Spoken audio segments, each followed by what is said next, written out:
Hi guys, this is Maddie. In this video, I'm gonna show you how to merge your videos on Windows for free and very fast.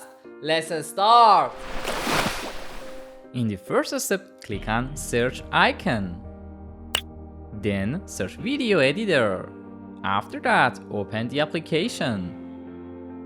Now let me show you how to work with this amazing application. Click on new video project. Type the name of your video here and select OK. You have two options to add your videos. You can drag them here or click on add. After that, choose your files.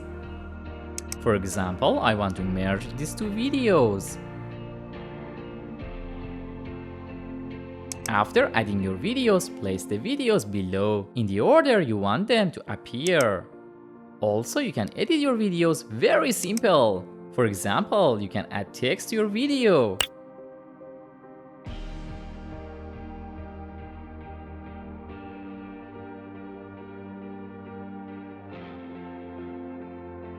Or add music or your voice to your video. After editing, click on Finish Video.